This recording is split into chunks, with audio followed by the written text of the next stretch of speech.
প্রসূতির মৃত্যুকে ঘিরে উত্তেজনা। বেসরকারি নার্সিংহোমের সামনে প্রসূতির মৃতদেহ রেখে বিক্ষোভ মৃতার পরিবারের ও প্রতিবেশীদের। নার্সিংহোমের গ্রিলে ধাক্কাধাক্কি মৃতার পরিবারের। সোমবার এই ঘটনায় ব্যাপক চাঞ্চল্য ছড়ালো মালদার চাচল সুপার স্পেশালিটি হাসপাতালের সামনে লাগোয়া নার্সিংহোমে। তুমুল বিক্ষোভ মৃতার পরিবারের।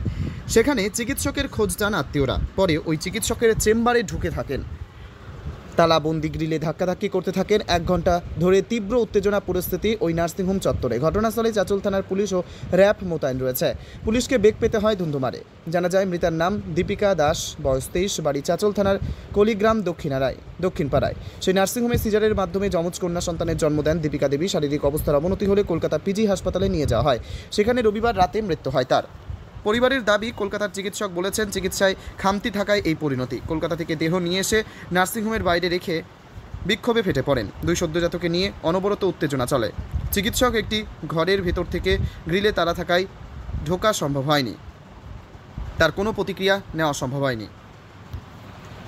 ঘটনাটা হয়েছে এখান থেকে আমরা যখন দিন 1:45 নাগাদ তখন সিজার হয়, বুঝলেন। সিজারের সময় আমার মেয়ে সম্পূর্ণ সুস্থ, সিজার করে দিল, তবুও সুস্থ। যখন রাত্রি 11টা বাজে, যখন আমাকে 11টা বাজে, তখন আমার জামাই আমাকে ফোন করে যে তুমি তো এখানে নাই, তোমার মেয়েকে বর্তমানে এখন মালদা নিয়ে যেতে হবে। মালদা নিয়ে গিয়ে ওর হার্টের প্রবলেম না মাথার প্রবলেম বলছে ডাক্তার। প্রথমে কোথায় ভর্তি করেছিলেন? এইখানে। এটা কোথায়? এটার নাম এমএমসি। আচ্ছা, কবে ভর্তি করেন? ভর্তি হলাম শনিবার। আচ্ছা, তারপর শনিবার হলো, ভর্তি করার পর সিজার হলো। আচ্ছা, সিজার করার পর 1:45 নাগাদ বেলা, তখন 1:45 নাগাদ সিজার হলো। সিজার করার পর আমি আসলাম, এসে দেখি আমার মেয়ে সম্পূর্ণ সুস্থ দেখে আমি কিছুক্ষণ থাকার পরে এখানে চলে গেলাম বাড়ি যাওয়ার পরে জামাইও চলে গেল বাড়ি, চান করে আসলো। এবার যখন 12:30, 12:45 যখন বাজে রাত্রি, তখন আমার জামাই ফোন করছে যে এই মালদা যেতে হবে। তো মালদা যেতে হবে, কে যাবো মালদা? বলছে সাথে ডাক্তার যাবে, আর আমার শাশুড়ি যাবে, আমি যাব, আর আপনি যাবেন। মালদা কেন পাঠানো হলো? সেই ডাক্তারই বলছে।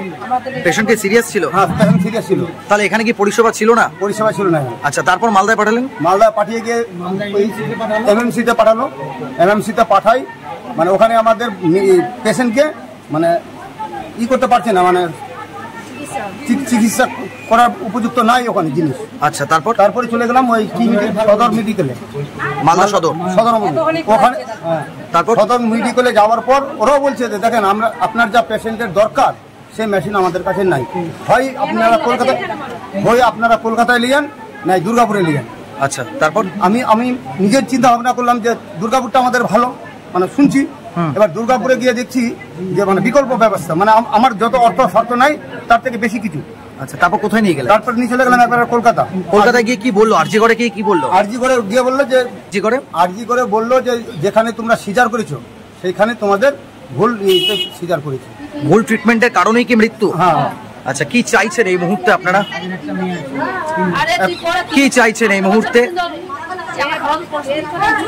বলছি যে চিকিৎসকের গাফিলতিতে কি মৃত্যু? হ্যাঁ, চিকিৎসার গাফিলতি থেকে মৃত্যু। আচ্ছা, এখানে বিক্ষোভ দেখাচ্ছেন কারণ কি চাইছেন? এখন আপনাদের 3টা বাচ্চা আছে, 3টা বাচ্চার